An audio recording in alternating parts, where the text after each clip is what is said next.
ওদিকে বানপুরের গুরুদুয়ার আছে, যত লোকের ভিড় হয় তার থেকে বেশি লোকের ভিড় হয় মানুষের আসল মন্দির মসজিদ আসানসোল হসপিটালে। কোনোদিন যান, গিয়ে দেখে আসুন আসানসোল হসপিটালটার অবস্থা কি।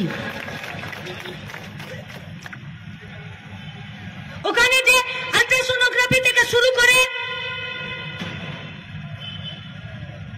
ওখানে যে যা যা পরীক্ষা হচ্ছে সবকটা পিপিপি মডেলে, বেতন কোনো মা বাপ নেই, কাজের ঘন্টা 12 ঘন্টা, কে রিপোর্ট দিল কে রিপোর্ট দেবে না, সরকারি ডাক্তার হসপিটাল কিচ্ছু নেই, শুধু নীল সাদা রং আছে। নীল সাদা রঙেরই একটা কারখানা করে দিতে পারতেন, সেখানেও কিছু ছেলে মেয়ে কাজ করত।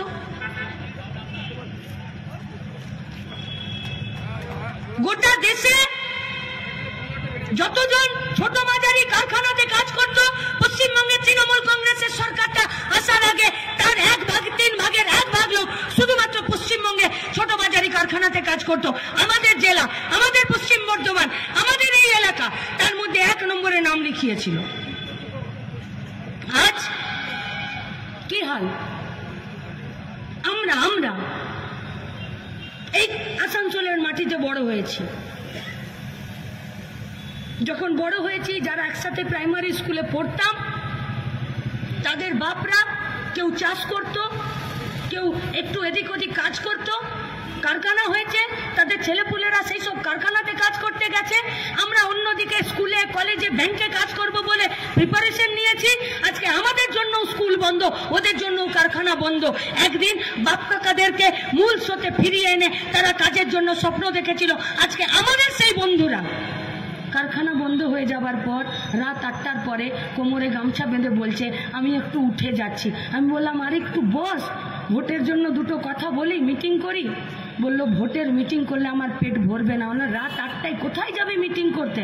বলল যাই, রেলের লাইনে গিয়ে ঘুরে বেড়ায়, যদি কোনো লোহার টুকরো পড়ে আছে তুলে নিয়ে এসে সকালে বেচে দেবো, তো বাচ্চা মেয়েটা স্কুলে যাবার পয়সাটা যুক্ত হবে।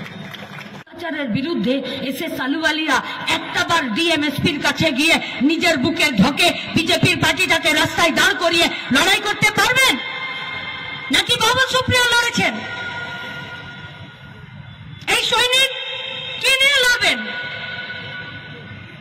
কল্যাণেশ্বরী কল্টি থেকে শুরু করে গোটা কাকসা পর্যন্ত রাষ্ট্রায়ত্ত ক্ষেত্র, ছোট মাঝারি কারখানা, আমাদের হসপিটাল, আমাদের ইউনিভার্সিটি, আমাদের কলেজ, আমাদের হেলথ সেন্টার, এর জন্য না কখনো লড়েছেন? প্রত্যেকটা দিন এই আসানসোল বাজারটা শুকিয়ে যাচ্ছে।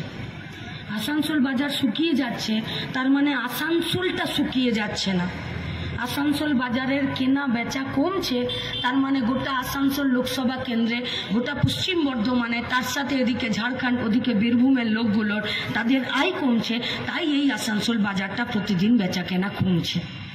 আসানসোল বাজারটা যদি সতেজ থাকে তাহলে বোঝা যাবে যে এইদিকে বীরভূম, ওদিকে ঝাড়খণ্ড, এদিকে বাঁকুড়া, আর এই গোটা আসানসোল লোকসভা কেন্দ্র আর পশ্চিম বর্ধমানের গোটা এলাকার মানুষেরা আসলে এরা খেয়ে পরে বাঁচতে পারছে। তাই আসানসোল বাজারটা এখানে ঠিক হবে, ঠিক চলছে। যেমন আসানসোলে কত ডিগ্রি টেম্পারেচার, এটা বুঝতে সাহায্য করে যে আসলে গরমটা কত, আসলে ঠান্ডাটা কত।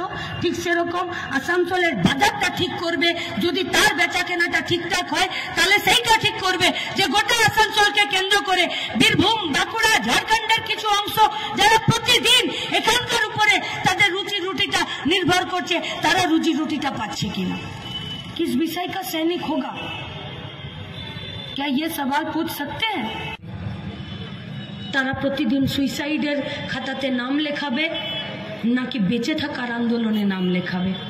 তারা দেশকে এগিয়ে নিয়ে যাবার জন্য লড়বে নাকি 8000 স্কুল বন্ধ করে দিয়ে 21000 মদের দোকানের লাইসেন্স পাওয়ার জন্য লড়বে?